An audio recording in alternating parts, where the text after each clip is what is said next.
Hey, what's up guys? This is Marty from the Vartech CNC machining prototype and whatever else comes in the door. We have a little project.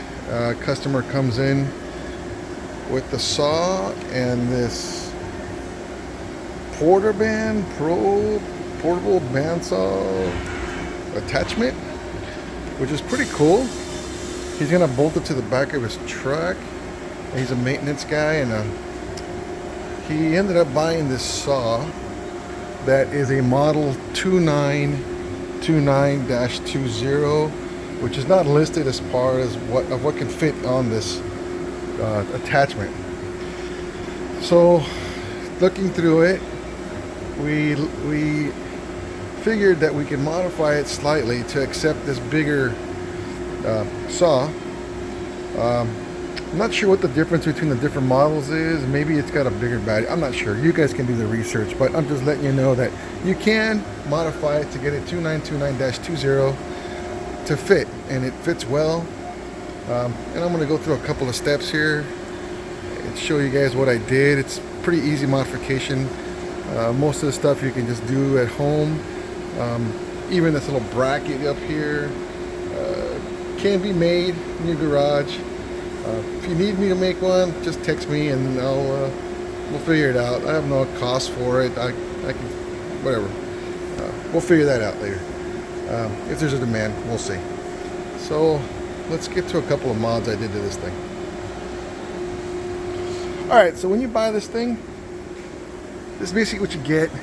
You get a bag full of goodies over here, some screws and nuts and whatever the hell it is. So what we had to do first, we had to clear this back end, and it's about almost I took an end mill to it, but you can take a die grinder and you just have to notch it out to get the tail end of this thing right here to clear. So I mean, it looks like I went in about a half inch, rounded it off, sanded it, but you can take a die grinder, go back about that far. You don't need to go, you can go as wide as this if you'd like.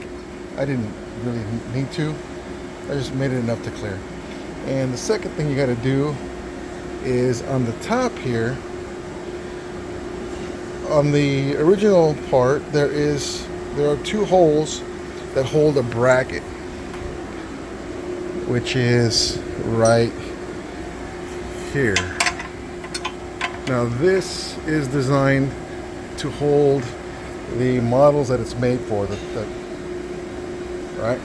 So it holds the handle down, it keeps it pretty secure, and but it's not wide, it's too narrow to accept the newer one, which is almost about a 1/4 inch wider. So there are two holes here, and that's what I ground. I took my disc grinder and I just took it almost parallel, tangent to the hole. Then I went across to the other hole and tangent to that, and I dropped it down. I drilled two holes here to accept the clamp that I made in the shop to hold it down. So it's basically just it's like a door handle or a cabinet handle. You could probably get that to work. This just seemed a lot more stronger. A couple of 5/16 18, and I drilled and tapped this. I didn't feel like putting a nut behind it because I felt like it was strong enough, and this material is a little over 1/8 inch. So it's going to hold up. I got enough thread there. I don't see this vibrating loose at all. So you just keep opening this up until you finally get the width that you want. I kept it pretty snug so I wouldn't have any play. And then this holds it down, just like that. And the last modification is to the on-off bar. God, it's hard to focus this thing. Here we go. It's a straight bar, and it bolts under this end here. Goes into that slot, and then it's held in by a shoulder bolt about in this position. If you don't bend that, you'll never get the trigger to work. So you're gonna have to play with that, get it so that the trigger just pushes against it. It's not that hard. It's only about an eighth inch offset, and I went about an inch and a half over to bend it. You know, and I'm assuming all you guys know what you're doing, and you got hand tools and a vise and grinders and stuff. So that's really all the mods that we did to this thing. And I'm gonna assemble it again so you can see this thing with the additional plate that I made when it's in the vertical position. So give me a second, guys. Here's a quick sketch of the bracket that's used for holding it. The only thing I don't have drawn is this little chamfer that I put across here that helps for the angle that's on the top of the handle. Up here it pinches a little bit, but this angle keeps it from totally cutting into it, and it's just something I did at a 45-degree angle. But here's the dimension: 3/4 aluminum bar stock by 1 5/8 tall, 3.5 long. Bolt center to center is 2.687 to 11/16. There's the spec for the hole. I'm using 5/16 socket head cap screws. Half-inch counter bore. There's the depth of counter bore, 1 1/4. Chamfer optional. You can put it. It just looks better. Keep people from bumping up into it. So that's it. If you guys, oh, and this depth is kind of important. It's got to be about that, so you get the squeeze when this thing comes down and holds the handle firmly onto the brace, or the bridge, or whatever you want to call it. So that's that. And if I get enough people asking, I might just make some of these and ship them out to you guys. Maybe anodize them red or blue. I don't know. Who knows? So when I drill and tap these, I made the bracket first, and then I placed it against the top, the handle, and I made sure that it was a little bit off center. It's kind of hard to tell, just so that when it goes down and sits flush here, it actually straightens itself out and kind of pushes it forward. You can always put, if it doesn't work out for you guys, just put a little piece of rubber under here, or just keep playing with it. You guys are smart. You'll figure it out. It's an easy adjustment. Okay. So this thing has a lot of adjustments. You got some screws back here to get this to line up.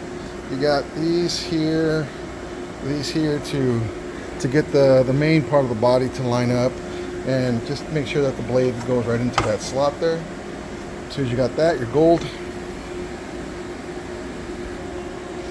So the customer comes in, sees the work, loves it. He says, oh man, I'm going to be able to use this on my truck. This is awesome. Then he says, hey, can you somehow build me a plate that goes on this little thing here, which is also the support, but I want something a little smaller than what's available. And so we thought about it. We found a piece of material. I got some 1/4-inch aluminum plate. There's a couple of holes that I had to put in that were custom, because I had to drill into this guy here. There's really nothing else you can bolt to. Everything's really complicated to get around. This material is really hard. It must be work hardened, heat treated, or case hardened. I'm not sure, but man, I went through some taps to get that. I threw some 1032s, drilled this first, then I laid this on top. I laid this plate on top of here, and I just transferred the positions to the plate. I don't have any hard numbers there. It was basically put in after this plate was done. And this plate, like, I'm gonna just let you guys know, this is hard stuff. So make sure you got some good sharp drills and some good taps with some good cutting fluid. I went to about 3 or 4, I'm pretty sure 4 taps to get that to go through, because it is case hardened or whatever. So give me a second, I'll put this on and you can see it. So I've assembled the custom plate. Use some flathead screws to screw it to the aluminum subplate, and To lift this up is pretty easy. You just pull the sleeve back, and this whole thing just drops. Then you can just lift this up vertically. Now you got a nice little table. There's some adjustment for depth, but not very much. It's really doesn't do much. It can go back and forth, but it's only like a ½ inch. So there you go. Get a little vertical saw. And to use the horizontal, just pull the plate off, bring it back down, put the hydraulic arm on, and it's a nice little unit. I like it. I like it. You guys want to follow or don't, whatever. I'm here to help you guys. Let me know what you need. This is Marty signing out. Oxnard rocks.